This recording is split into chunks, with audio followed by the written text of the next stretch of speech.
live today here for this Agentic Commerce webinar. Welcome everybody from all over the world. I saw registrations coming in from the US, Europe, Middle East, and APAC. So yeah, wherever you are in the world, welcome. And we're excited that you're here because we have this panel of industry experts about this topic. And we're going to share all that knowledge with you during this action-packed hour. Yeah, just to give you a bit of a background on what you can expect today and also how, let's say, the tool works. So if you have any questions for the panelists today, please put them in the chat because, right, we want to give you the answers that you are seeking about agentic commerce. And we're going to cut through the fluff. We're not going to look into all the, let's say, flashy stuff that's going to be online. We are looking at what is real today and what can we expect and what you need to get ready for. Um, yeah, excited. Let's kick it off. And here's the first one. So I'm going to be your host today. I'm Niels Floors, VP of Strategic Developments at ChannelEngine. I look after our global alliances and new developments that we have on our roadmap looking forward. So I'm very happy to be able to host these professionals out of the market that we got to invite for our session today. And well, I want to give the floor to Mariana first to introduce yourself. Hello everyone. So I'm Mariana Amaro. I am an industry advisor at Microsoft and focused on AI transformation programs, which agentic commerce is a very hot topic included within this. And daily what I do is to guide executives from this ideation phase to implementation phase. Just a little bit of a background. So I have been now for 7 years at Microsoft, and I have a consulting background in several industries, retail included, but also financial services, telco, and energy. And nice to meet you all. And I hope we have at least a useful discussion or conversation between us. Thank you, Mariana. Michael? Yeah, hey everyone. I'm Michael Pfeiffer. I'm VP AI and Agentic Commerce at Shopware. Shopware is a leading e-commerce platform for mid-market merchants. And my current focus here is on exploring how agentic systems will redefine commerce. In addition, I co-lead the Agentic Commerce Alliance, where we're collaborating closely with partners such as ChannelEngine and Nexi to enable commerce brand leaders to be early adopters of agentic commerce. Very exciting. And Raja, last but not least. Thanks. So I am the EVP of e-commerce at Nexi Group, Europe's largest paytech. That's what the job title says. I think now it's effectively AI everything. So on one level, I lead our agentic commerce efforts. So for our merchants and our partners, I also lead a bunch of AI productivity programs for everything from digital advertising, MarTech, through to sales and marketing go-to-market. Prior to Nexi, I worked for Google for 14 years, and I've spent about 10 years working in startups. And I'm an active investor, and I enjoy events like these. Thank you. Perfect. Thank you for the introduction.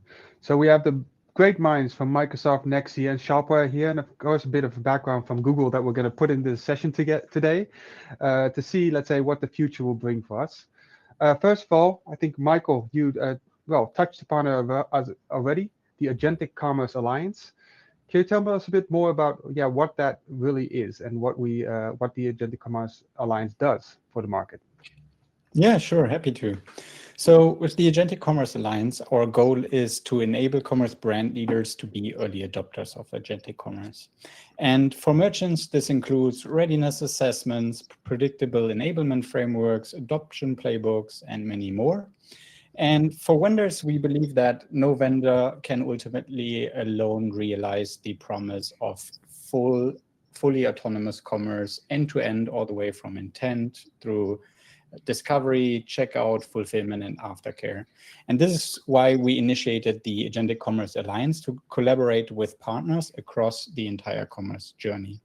So whether you're a merchant or a vendor, you're very welcome to join the Agentic Commerce Alliance, and you can find out more at agentic-commerce.org. Yeah, please join, because we're looking for a lot of interesting use cases that we can explore together and also really bring those into the market, right? There's a lot of, I think, use cases now being launched in the US, right, on agentic commerce, and we want to be also this European body that also has, let's say, your back and helps you innovate as well, together with our industry experts. As Michael said, please register, and we'll send you some more information on what it means and how you can become a part of it. Now, a bit of background about ChannelEngine, right? Besides that, we're also, of course, founding member of the Agentic Commerce Alliance, right? We are a marketplace management suite covering the globe, offering about 1,300 channels, right? We traditionally started with marketplaces, then we moved to social commerce, and now, of course, the Gen AI channels that are now also becoming the discovery channel, and hopefully soon becoming a checkout channel as well around the world. Founded in 2013, offices are all around the world, and as e-commerce never sleeps these days, we need a 24/7 support and dedicated customer success team to help you grow and scale your business throughout these channels. With that, right, as we said, we have a global coverage, so channels all around the world. You can think of in any region, we look into the top horizontal marketplaces to the vertical specific ones, and the real niche players that are requested by our sellers as well. So wherever you want to sell, which channel, which external sales channel you would like to enable, it's in our platform from all the flows that you would need to be successful on those channels. Now, what we'll cover today. As we said, we have an action-packed session today, and we're going to cover a lot of topics. So first, we're going to look into what agentic commerce really means today, because I think there's a lot of diverse explanations and about what it really means in the market, and everybody looks at it a bit differently. How AI is really going to change product discovery. Then how products will get evaluated and compared in the customer journey. What do you really need to start doing now to be ready for the future, right? What's coming this year, but also the years to come. And right, the different perspectives and real world insights from the guest speakers that we have today, as we're already seeing, let's say, early adapters adopting, let's say, agentic commerce, and we want to share that insight with you. As we said, we want to keep it open also to you for any questions that you may have. So if you have any topics you would like to highlight, if you have any questions you would like to deep dive on, please put them in the chat and we'll make sure to cover those during the session. So just to kick it off, because we also want to keep you engaged and we want to know what you're thinking on the other side of the screen. So we want to start off with a poll. You'll see it on the right side pop up. So how clear is agentic commerce to you today?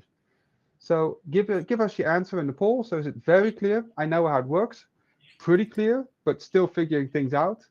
I have a general idea of what agentic commerce is. I heard about it, but not sure what it really means. Or I have completely no idea. It's new to me, but that's why I'm here to learn. Well, good diverse number of answers here. Maybe if you're a specialist, you should have come on the other side of the screen. But luckily, let's say I think we have a clear answer here.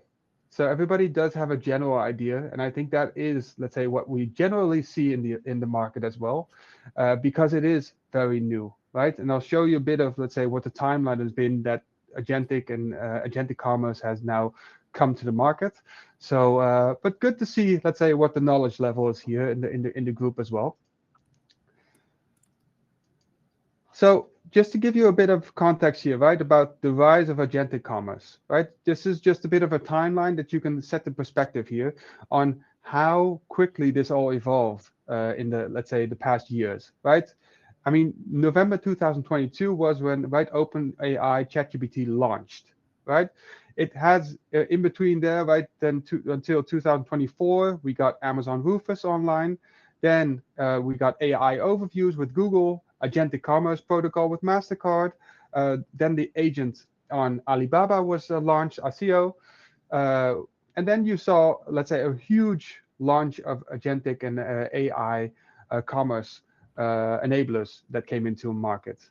It's a lot of channels, new channels coming up, but it's also payment service providers that really jumped in this space. And now, of course, all the agentic or let's say commerce platforms that are of course also coming here. But there's a lot of, let's say, a bunch that really launched in 2025, 26. And that's why also I think you see this hype coming up that now everybody's jumping on it. Everybody's naming it. Everybody's announcing it. And everybody's using it in some kind of way, AI. But you also see that the discovery is changing, or let's say the entire customer journey is changing in that sense. And we've put this into 3 buckets, right? One, general AI platforms, right? The Gen AI platforms that are now turning into a discovery channel and, well, moving and announcing that they all want to become a checkout channel, right? That's the ChatGPTs. Well, ChatGPT pulled back in that sense, but we have Perplexity, Copilot, Gemini, all moving towards that checkout motion that, let's say, you can also become just like a different a marketplace, also have that discovery to checkout on your platform there. Then the second group is the marketplace and retail agents, so ARM platform. And I think the biggest example there is Amazon Rufus, right? That helps ARM platform or helps consumers discover and buy on platform. And really helps that customer journey and also fuels it. So we've already seen huge advantages of it and influence on the Prime days on Amazon with how much Rufus has influenced buying decisions. So this is something that we're going to see more and more happening so that the discovery is going to move away from the search bar and go to a agentic agent there. And then the last one, well, we didn't see that one actually coming so quickly, was the payment and transaction agents. So, right, traditionally, payment providers were always in your commerce platform or on a marketplace or on a social commerce platform. But now, right, they are becoming the enablers to the agentic channels because, right, all the generative AI platforms need a payment provider to be able to catch that transaction. So that's one, to be the enabler, but they're also launching in-app agents. And those are pretty interesting there because that gives you the opportunity to, in your PayPal app, for example, to discover products, get a recommendation, and also do the purchase right in your PayPal app. And that's all agentic driven. So an interesting one, we didn't see it coming that quickly, but now we see PayPal doing it, Stripe doing it, Revolut doing it, Visa, MasterCard, all the payment providers now are launching the same kind of agentic protocols. So it's an interesting space to see how those will develop as a new channel within the space. But where are we really now, right? I think a lot of the noise online is that agent to agent, let's say, automation is already taking place, the transaction is taking place, and well, we're not anymore needed in the consumer, or the customer is just already using agents as if it was, well, 2035 over there. But it's not the case, right? We're still at the beginning of this journey, right? We're still at that product discovery phase. That's what I think consumers still trust. Maybe there's a few early adopters that are already going a step further there, but that product discovery phase is the space that we're in at the moment, stage that we're in at the moment. So we're still early journey. And when we get past the discovery phase, it's going to go to the purchase in the chat, right? That's the next phase here. The generative AI channels already see, let's say, certain challenges there, right? With the logistics ecosystem, with, let's say, who's owning that purchase, with contracting, all those kind of things. We also really see that as an issue. And then the next step is when we really start trusting agents, they're going to become autonomous agents in the market. So there's still a journey that we need to go until we're really in that agent-to-agent transaction. But we do think that in the B2B space, it will go a bit quicker because it's more standardized than in the B2C space. But let's say how that's fully going to develop, that's, yeah, we're going to see how it goes. And well, eager to hear some more of the experience of the professionals on this panel today. And as we always do a shopping behavior report every year within ChannelEngine to see what shoppers think or what they are already doing, you do see that, right, these generative AI channels are already the way to go for discovery, and that's also what we saw. And they do expect to trust the checkout on these channels. So once it's available, we do think the adoption will take place quickly on those channels as well. So very interesting there. And then the last one, just to have some big, let's say the big names in the market, what they really think is going to happen on these channels. Well, 80% traffic shift from your traditional customer experience channels to agentic by 2026. So pretty big shift there. 685% year-over-year increase of traffic to retail sites from AI. So your traffic is really going to shift. I think everybody within online marketing already sees this shift, right, taking place there. And well, the last one, I think that's still, as we said, how fast that's going to go. I think the adoption is going to be pretty quick, but 2026 maybe a bit soon here, because we're let's say the enablement of these channels to be able to do a transaction is still, let's say, slow. But yeah, there is an assumption by Gartner that there's 60% of the consumers will purchase online using conversational AI by 2026. So we're going to see how quickly this goes, but it is exciting times to come. So let's dive in now. I mean, I want to hear more about from the people, or from the professionals, of course, we invited today, and to pick their brains on specific topics that we have and exciting topics that we're going to cover today. So the first one, consumers are no longer browsing, they're delegating decisions to AI. That's a pretty hefty statement there.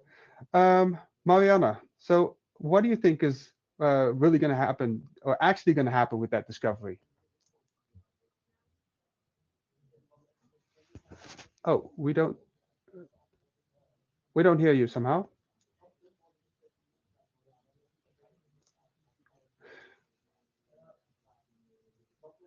No, maybe Raja, once maybe you can jump in here this topic until we get Mariana's sound back on. Happy to. So I think the statement, the no longer browsing is quite contentious, right? When you look at some of the numbers you showed earlier, 685% increase in traffic. I think what we have to remember is it's from a really low base, right? So it's true. People are using AI increasingly. The numbers I've seen is, 39% of shopping sort of decisions are being made using conversational chat. But I think at this point, it's worth thinking about the concept of the messy middle, right? So in the world of search, in the Google world where I came from, we introduced this concept called the messy middle. And the idea was that, when you make a purchase, you do a lot of exploration and evaluation. So for example, someone's journey could start from social media. It could start from search. It could start from an app, right? And a lot of these are interwoven. So you could switch from one channel to the other, eventually ending up at your end purchase decision.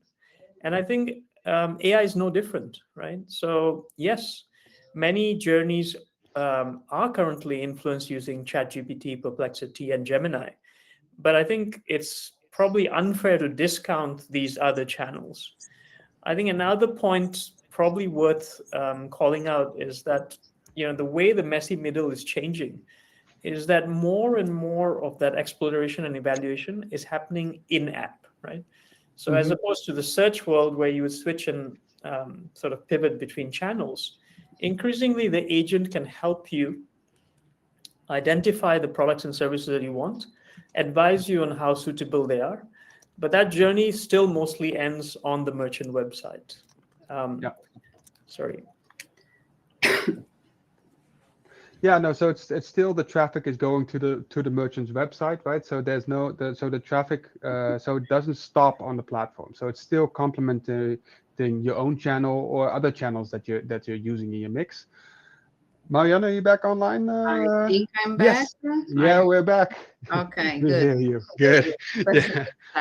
Because I was going to say that I agree with the sentence and disagree with the sentence. So maybe that's why someone muted me. I don't know.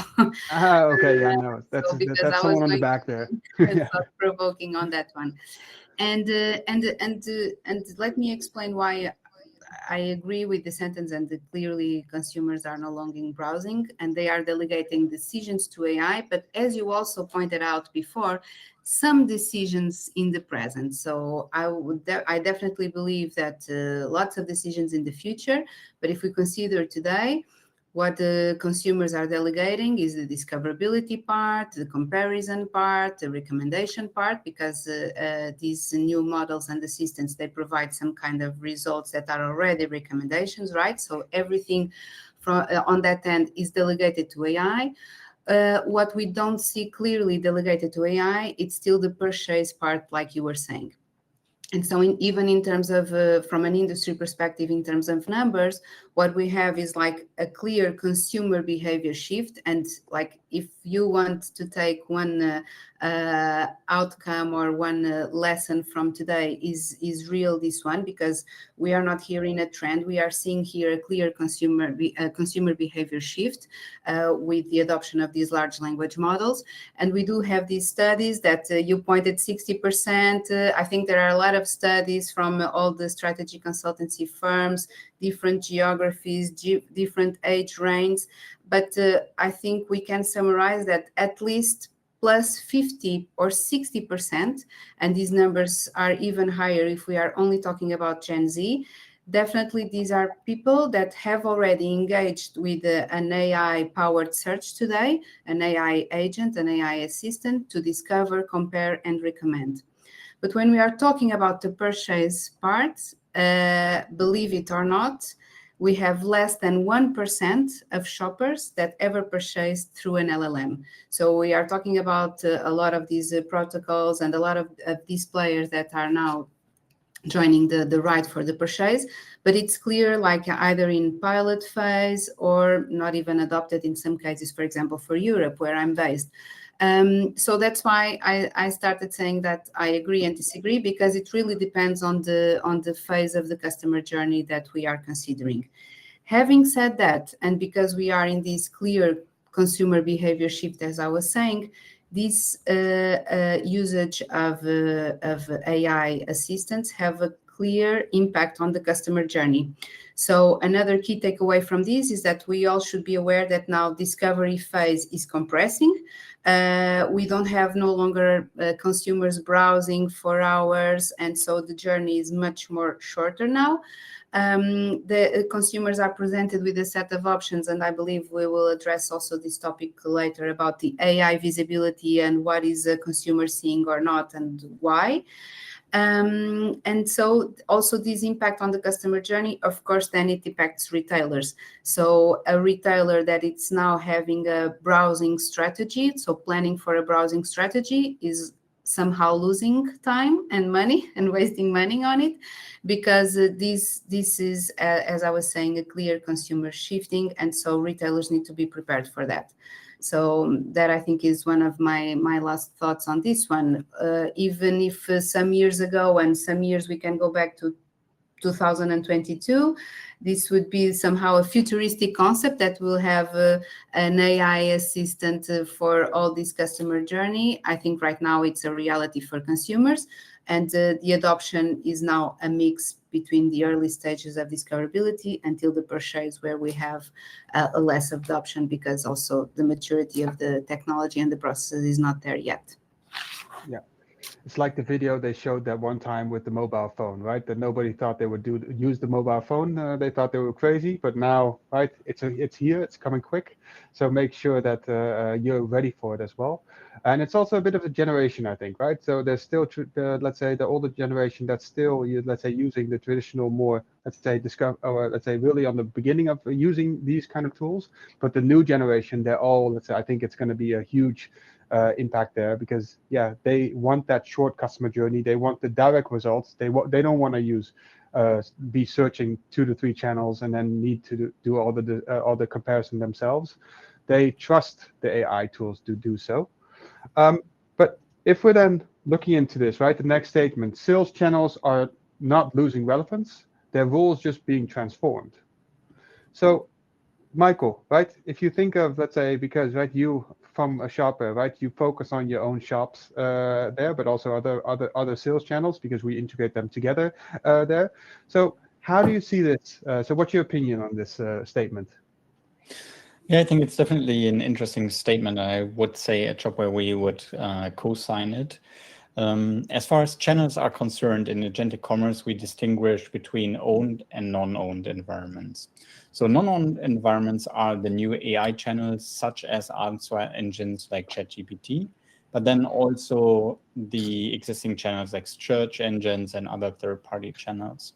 And then owned environments are every services that the merchants control directly. So your website, your store, brand app, or even brand agents, right? So now if we think about buying behavior, at Shopware, we classify different buying behaviors broadly into two categories. So the rational buying decisions and the emotional buying decisions. And for agentic commerce, our thesis is that the rational buying decisions will increasingly be captured via non-owned environments. So these channels gain in relevance. And then owned environments, on the other hand, will increasingly cater to the emotional buying decisions. So the type of products that we actually enjoy shopping for. So while we anticipate that agentic commerce will fully automate rational buying decisions, somewhat paradoxically, it will increase the demand for personalized emotional shopping experiences in your own environments. Yeah, no, so that's a real, let's say, distinction between, let's say, the two different buying types there. And if we look at, let's say, because we already see that these channels are going to influence, right? And those, or let's say, the buyer journey of these, let's say, sales channels. So maybe Raja, so how do you see, let's say, a bit of that? If you look at these channels, will they complement them, or is it a competition? Yeah, I think, you know, when I look at the way conversational discovery and the whole agentic journey is proceeding, it's hard not to think about the beginning of the internet, you know, disruptions such as search and social and so on and so forth.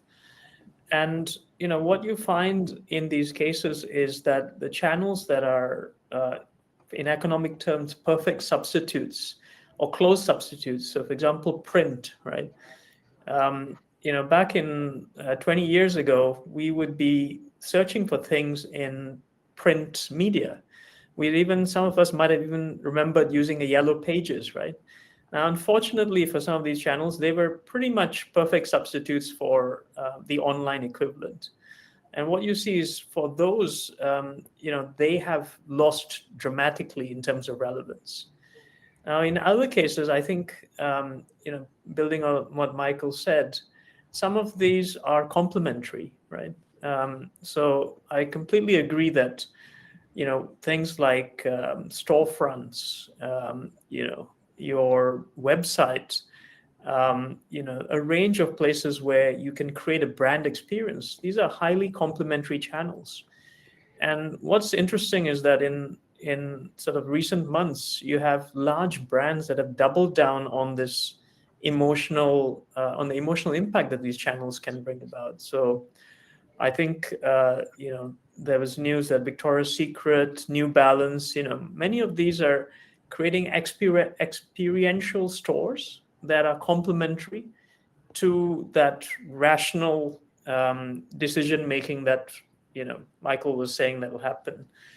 I also think that you mentioned B2B earlier, Niels. I think that in the case of complex sales, whether they're B2B or B2C, you'll see the needle move, right? So today in the B2B world, we say that 70% of the sales journey happens online before a salesperson ever has a discussion.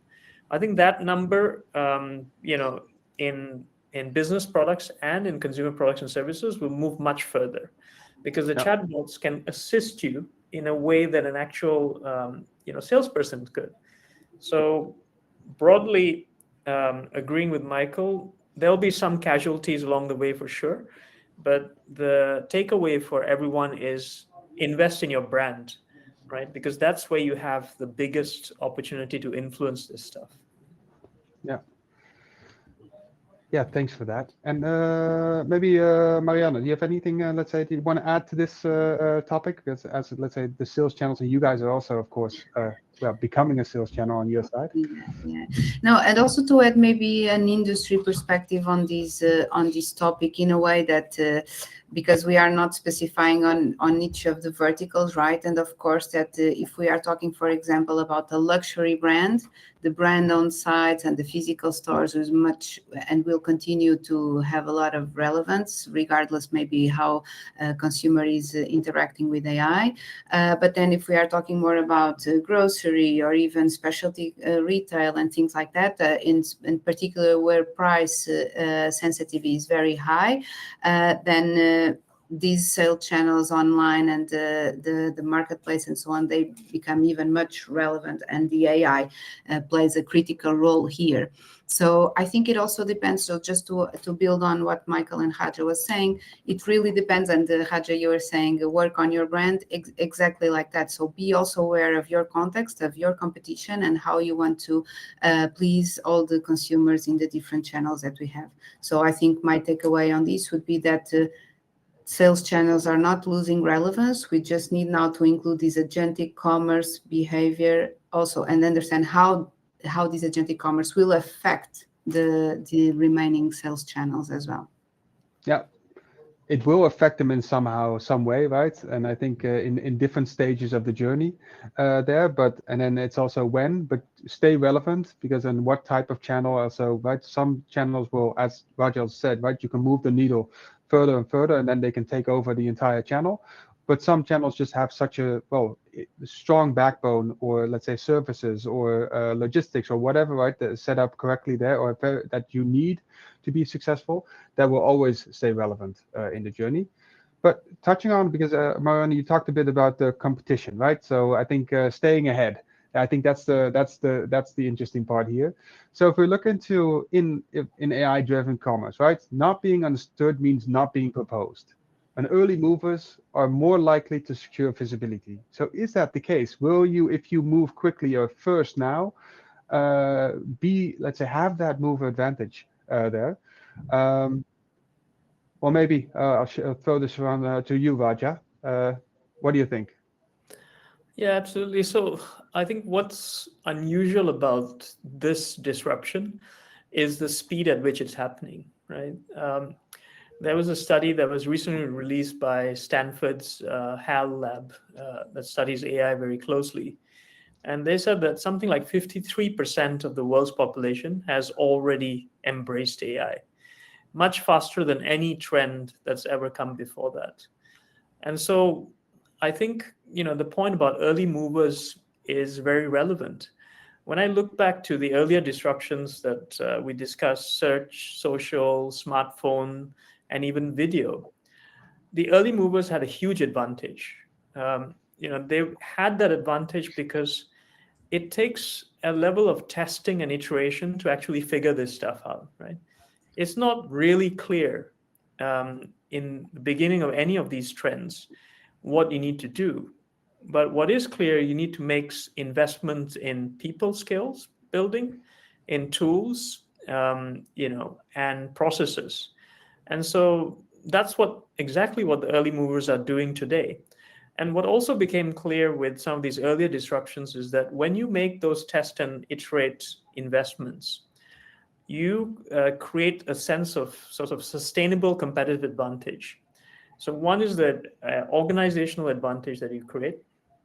You're 3, 6, 9 months ahead, and you can keep moving as that ecosystem evolves. And the other is the share of voice, right? So when you pick up that, the followers, if it is in social media, or, the brand impact, the share of voice, whatever, it's very hard for the followers to try and dislodge that. So there's almost like a compounding effect that happens. And so I think in this space, in a space that's moving this fast, the biggest risk that you can take as an e-commerce merchant is not doing anything, is not moving quickly enough. Yeah, because it's as well, right? AI is learning as you go. So the more it learns about you, and the earlier it learns about you or your products, right, the more you will be recommended in that space. Michael, your perspective on this one, in the sense of speed, or also looking into the different, right, perspective from US, EU adoption. What do you see happening on this? Yeah. I think just to build on what Raja said, I think it's very interesting, right? The first players that structure the data, they integrate properly, and then generate the signals necessary for the LLMs to be picked up are not just ahead right now, right? Like if you think it, one of the inherent things with LLMs is that they are being trained. And if you integrate now, you're training the systems that will recommend you. So there is a potential to create an inherent bias towards your products in the training sets of these LLMs, right? They are just currently training on the open web and on the data that you provide them. So that's also something to keep in consideration, both in terms of the early advantage that you might have right now, but then also kind of that you're building a feedback loop that might recommend or yield even further benefit in the future. And the inverse of that is true as well, right? Like you might not only be losing traffic today, but you might also never enter the consideration set in the first place. In regards to the other part of your question, of course, what we're seeing right now is that a lot of kind of the early innovation and exploration is happening in the US, right? So in that sense, I do think, of course, in the US, we're very early with our merchants and kind of exploring that.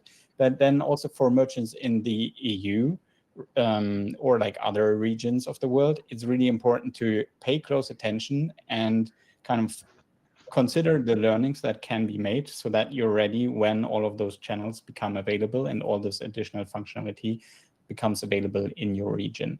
So this is really kind of an early mover advantage that you can build to other players in your region. If you're like a regional hero, that you're kind of ahead of the game within your specific region. Yeah. And if I can add just one sentence, Niels, is that just because we are somehow in early stages on these does not mean that it's too early to act, right? So I think it's a good sentence maybe to summarize this. And also going back to your analogy of the mobile phones or the smartphones back to 2010 and 15, people took some time to adopt it. So there was time also for the players to adapt to it and to put commerce on mobile and so on. But right now, as Raja was also saying, like this shift is happening faster than any other before because all the technology is in place, all the infrastructure is already here. So it's just a matter of putting or taking the best usage of all these API, standard payment protocols, and so on. So whoever is not preparing or doing anything right now, it will definitely lose the market and the momentum. Yeah, yeah. Totally agree. I think we're all agreeing on that one because to stay ahead. But then you do have to make choices what to, because there's a lot out there, right? I think in certain spaces, right? Everybody was moving, let's say OpenAI, ChatGPT, right? Then Perplexity came up, Gemini launching, and then of course now Claude is taking the market by surprise with let's say just automating full processes there. So and then right, all the AI features that are being released everywhere. Some of them are real AI features, and some of them are just, let's say, yeah, a bit of a nice coding around somebody else's technology there. But then moving into maybe a question here. Oh no, wait, we have that coming up later. So now I think we want to jump into the next session, or let's say section of today, and that's more about how does AI make that decision, right? So we talked about now what's happening in the market, but how can we now make sure that we are recommended? How can we make sure that we can influence that journey from the get-go? So the first one here is, right, AI recommendations are only as good as the data, access, and integration available to the agent. So what does AI actually use to understand and evaluate product information? Michael, can you give me a bit more context on this one? Yeah, sure. I think this is really important, right? Like AI only recommends what it can reach. So AI builds the understanding entirely from the data it can access, parse, and connect. And AI doesn't see your storefront in the way humans do. So rich content still matters, but only after the basics are machine readable. And it's really important to note that gaps in data, missing attributes, or weak integrations create invisible products for you. They simply don't show up in AI-driven discovery. So if your catalog isn't adequately being exposed, you're not being considered. And it's really important, on the one side, of course, to properly expose your product feed, and then also create additional signals. So additional context for LLMs can come from reviews, from ratings, behavioral data, and a lot of other external signals all can help AI rank and compare. So it's really important to have your product data exposed, and then also think about, okay, what are all the other places that I can provide context as signals for the LLMs? Yeah. Can I just build on that one? So course. I think we had someone join our team the other day, and we're talking about SEO, and he's like, what is SEO? And I have this sort of moment where I'm like, what is ABBA, right? So I think in a few years, people will be looking back and saying, we're just optimizing for AEO. And it's worth drawing the lessons from SEO for those of us who have been on the journey, right? So SEO, optimizes literally for information retrieval, right? It's not interested in why, it's just interested in what you're searching for. There's no context, word that Michael used behind why it retrieves that information. It treats it as a set of keywords. It has relevant links. It pushes them out. And the only thing it cares about is, ranking them in some order. And then finally, SEO is static as well. AEO is different, right? It doesn't care so much about the what, it cares about the why, right? It actually wants to understand the reason why the person is asking that question. And so it's less about information retrieval. It's actually trying to help you execute your action, right? It's trying to get you to book a ticket or trying to get you to find a piece of clothing and so on and so forth. So it's very much mission driven as opposed to, let me show you a bunch of interesting things. And then, finally, it's dynamic, right? So not only does it take static information that it crawled maybe 15 minutes ago, like Google does, or hours ago, but actually takes real life data. And so if you're optimizing for AEO, it's worth having that mindset that I'm helping the AI solve problems for humans, right? And how can I help them solve those problems? By making sure that I give as much intent information and put myself in the mindset of the user, but also, possibly putting in dynamics data sources that help inform based on certain weather or changing sort of conditions, how that response can be the best response ever. And so I think thinking of deterministic assistant ways of working is a helpful way of trying to answer this question, right? Yeah. No, yeah, totally agreed. Yeah, and thank you also, because I see there's some topics about SEO coming into chat as well. But I think it is, let's say, that new way of thinking, right? It's from SEO, right? The traditional way of thinking that we were. Now, there's also a way, something in between there, right? GEO, right? Generative engine optimization, right? We're just influencing the generative engines there, and then the AO part, and then we add the performance, contextuality, and all the, let's say, dynamic content that needs to be added there, but also the performance metrics, right? Consistency across all channels. Also, all those things that help your ranking of your and visibility of your products out there. So indeed, it's a whole new way of thinking. I think if you can adopt that, and also move away from the traditional SEO, search engine optimization way of thinking, you're gonna get ahead with this. But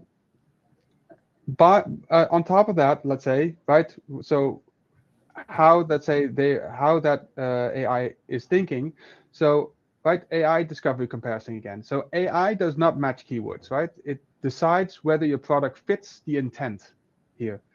So Raja, can you build on top of this, what you just covered on this? Yeah, absolutely. So I'll give the example of searching for a baby stroller, or like in the UK we call them buggies, right? Interesting thing in Copenhagen, which I visit regularly, people leave their baby strollers outside the restaurants because obviously it's that safe. Right? But let's say I was looking for a stroller and I typed in the query, I want a stroller that I can use in the city, which is lightweight and costs less than 400 euros. The LLM will use something we call the sandwich architecture. This is something you should look up in your own time. But essentially, it's a combination of deterministic and probabilistic steps that it takes to figure out what do I mean when I talk about looking for this specific stroller. So the first thing it'll extract is, this is something that is less than 400 euros, very clear. It's something that's lightweight. We'll hold on to that thought. It needs something for the city, right? So a city environment, urban environment. All of these things have implications. And then it also takes into account any user context or preferences. So for example, I'm a technology professional. It knows that I'm very geeky, right? I care about things like wheel sizes or, aluminum versus steel. Who knows, right? I'm that kind of person. So it extracts all that information in the first step. The next step it uses to add nuance. Qualitative. It makes qualitative decisions based on all of that information. So now, if I need for a city, most likely I drive a small car and I need to be able to fold the stroller in my car, for example. And when I mean lightweight, it has to make a guess, right? What does lightweight mean? Less than 7 kilograms. And when I push that stroller around the streets, maybe I need, four-wheel drive or something, or the equivalent, right? And if it rains and so on and so forth. So you can see that the LLM is actually putting in a lot of contextual information. Mm-hmm. At this point, it starts looking for merchants that match that contextual information. And so if you don't have weight 5 kilos on your website, you don't make the cut, right? If you don't have foldable, if you don't have user reviews, which actually mention these criteria, you don't make the cut. And a number of criteria, I could go on and on, but essentially, this is the difference between intent and matching keywords, if that makes sense. Yeah. Yeah, no, it makes sense. And I think, let's say, the next statement also connects to that, right? So AI does not rank your products anymore, right? It selects a few and ignores the rest in this section. So maybe, Mariana, you can add this topic on, let's say, how Raja was already explaining with the baby stroller. Yes, very safe baby stroller in this case, I think. There. So how do you see, let's say, the AI compare competing products? So maybe building also on you were saying, Raja, I think the relevance to the query is the foundational part of this ranking of products that no longer exists, because we are not ranking, we are feeding or finding the best probable solution to that intent, right? And that requires a lot of maybe, again, thought-provoking sentences, but as retailers, we should also think about, because we can definitely say that now with this new type of search, we are either in or we are out. Okay, there is no second page to recover if we are not already showing or on the top 3 results.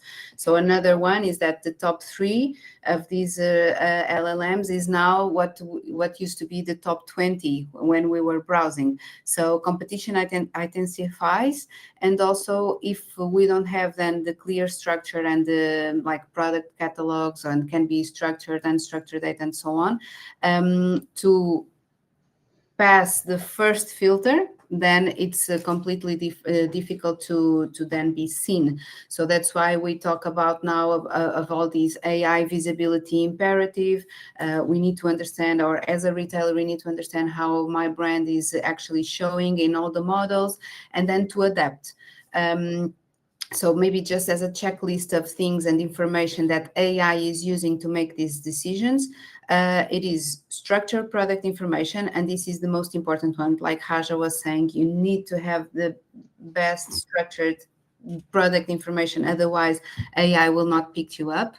Then you can have unstructured content from images, from videos that you can take some context, some like casual dinner or not, or like the surroundings of the products. Another variable that it's super important, it's reviews and ratings. So AI is using a lot of reviews and ratings from customers in order to understand how confident and how real the data is. External signals and metadata, because we do have a lot of social platforms right now, and AI is using that as well. And then, of course, everything complemented with what is the customer buying, or who is the customer buying. So the models will then understand the preferences and previous purchases and so on. So I would say that this is how AI is then making the cut, not ranking, but how to select the best options. And then an important, and just to finalize on this, after this first selection, then AI will build on why that selection is important for you.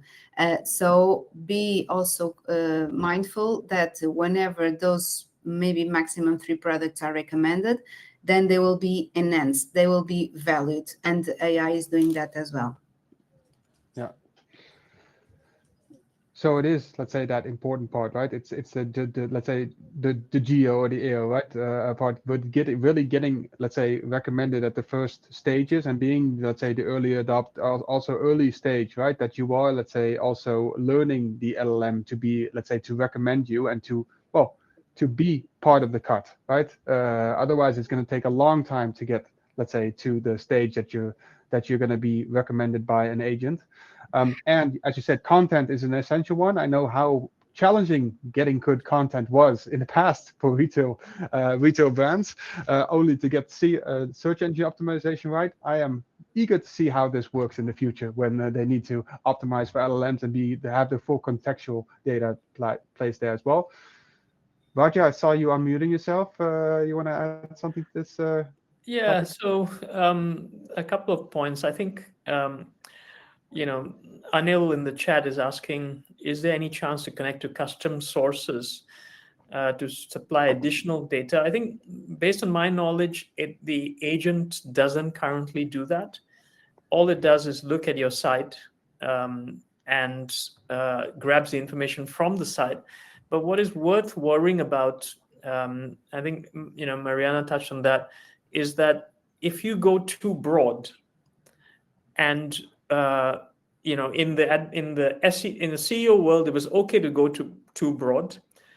There was no penalty for it. But in this world, if you go too broad and the agent ends up ordering stuff from you, and there are returns, the agent knows that, right? Maybe not today, but definitely in the coming evolution of the agent, it will look at the entire agentic commerce journey. And in that case, something that Michael said is not, you build up the opposite of credibility. You have negative cred because you are now flagged as a merchant that is seeing additional returns. And so that's where, the MCP server angle might come in the future, that an agent is not just involved in the front end of the purchasing, but is actually increasingly going to be involved in the returns, refunds, and order tracking. And if you have a poor customer experience and you've created a funnel that's overly broad, you will have a penalty. Right? Yeah. Yeah, no, totally agree on that one. And I think it drives into, I know we're also really, let's say, I think that eager to run this discussion further, but we're already, let's say, running out of time here. So I want to make sure that we follow also this operational layer, right? Because you already touched upon a few of these data topics, right? Need to have that data as well to be able to, and also give the data, right? To be able to make the right decisions. So what should sellers do about it now?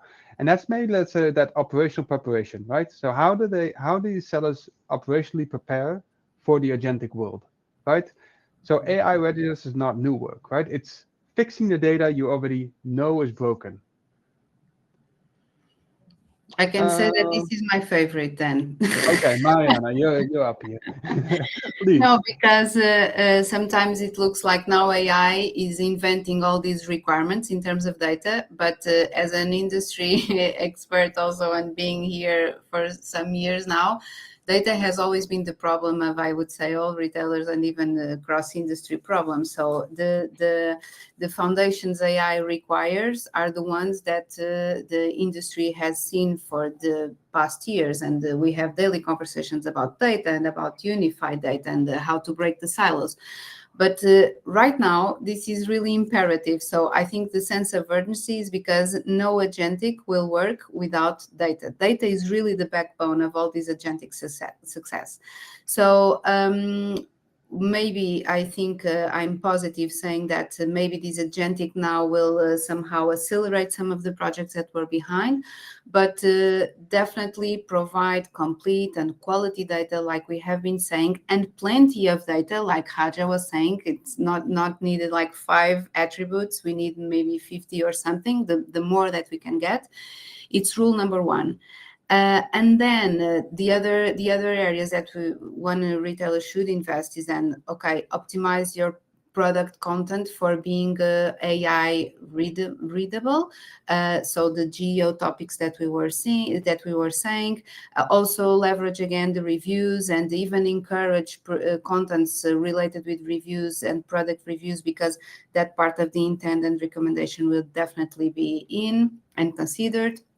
Also, join and participate in all these agent-friendly platforms and programs to see how you can be also an early adopter of it, and even if you can somehow influence the standards and take the most advantage out of it. And I think finally, this is also a learning process here. So monitor and adapt. The fact that we were saying of being flexible and adapt to the market is really important. Let me just highlight maybe as Microsoft what we have been doing in these two AI or these 2 projects for AI readiness. One and focused on how to enrich the product catalog. So we have developed an agent, and we are working with some retailers on it, on how the product catalog can be AI enhanced. So meaning how we can take more attributes and also how we can generate more content about a specific product. And I would say the second one, and that being conscious of time, is related with the geo. So how we also leverage our partner ecosystem to have tools that identify how a consumer is really searching for that information, and then what is the best way of creating content attached to the prompts that the users are doing. Yeah. Maybe a good, let's say, because thank you for that perspective. It's exciting to hear what Microsoft's doing. Michael, how let's say you and at Shopware, how do you get, let's say, preparing for this AI readiness? Yeah, I think in terms of, just to circle back to kind of that conversation that we just had, right? Like, it's very interesting that AI readiness is really about doing the data hygiene work that we've been postponing for a while, especially kind of on the merchant side. And AI didn't necessarily invent a lot of these requirements, right? It just makes it very expensive in the future to continue to ignore them. And so what I believe, and circling back also to the question that Anil had in the chat, right? Like, what can you do? What sources can you connect? And I do think it's really helps to lean on the vendors that are at the forefront of these developments, right? He shouted out MCP. There is a technology that's called Web MCP, where your site or store can expose specific functionality directly to the agents that are visiting your site. So like, and then of course, like, we have the protocols, ACP, UCP, and so on. So really figuring out whether the vendors that you're currently leaning on are at the forefront of these developments, and really ensuring that you're going with vendors that are going to help you to be set up for these changes. This is also something that analysts from IDC, Gartner, and Forrester are recommending, that the merchants lean on their vendors in order to be ready for this shift. Yeah. Thank you for that. And I totally agree. So we are going to wrap it up for today because, right, there's, I think we all came to the conclusion here that AI is redefining the entire e-commerce future stacks from customer journey from discovery to transaction, and then in the future, well, are we needed if an agent-to-agent transaction is taking place, right there. But now I just want to have this wrap up with all of you to have, let's say, your key takeaway for today, and that you want to give the audience that leaves this session today. Maybe, well, ladies first. Okay. No, I'll be quick. So I would maybe rephrase a little bit the part of because we are in early stages doesn't mean that we need to or doesn't mean that it's too early to act. I would say that start today if you are not already doing it. Starting early doesn't mean that we need to predict exactly how things will play out, right? It means that we need to have the organization in shape to adapt quickly and to be prepared for whatever it comes. So that would be my last advice. Thank you. Michael? Yeah, I think it's really important to reiterate that we are all figuring this out as an industry, right? Like whether it's vendors, whether it's merchants, we are all kind of developing this as we go. So it's really important to point out that you lean on the folks around you. And I'm just going to plug the Agentic Commerce Alliance again here. We really want to enable you as merchants. And so please reach out to us. I'm really excited to have you along for the ride. Yeah. Raja? I think, building on Mariana's point about speed and Michael's point about community, I'd say when we look back at this point, we will realize that we are at the beginning of a completely new journey, right? We worked through search for 10 years, and then we worked through social for 10 to 15. We're at that beginning point today. So get in there, as Mariana said, exchange ideas, but also recognize that agentic commerce is going to affect every single part of your purchase funnel, from initial discovery all the way through to loyalty programs. And, this thing has a brain, right? And it doesn't forget anything. So make sure that whatever decisions you're making are not short-term decisions, but they're actually made with that artificial intelligence in mind. That artificial intelligence is trying to help your consumers. And if you adopt that way of working, I think, we'll all win. So back to you. Yeah, thank you for that.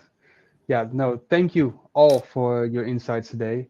I think it's going to be exciting times to come. I think, and we are only going quicker. But as we said, as long as you make those small steps, start understanding how your customer journey is impacted by the agents, right, for the future, and start adopting it on short term, you'll be in the right place for the future.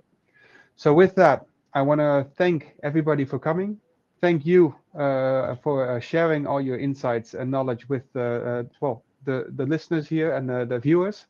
And yeah, so please, here's one more time, everybody on stage, link us on LinkedIn, reach out if you want any support. And again, register for the Agentic Commerce Alliance if you want to stay ahead. Thank you and have a nice day. Thank you so much.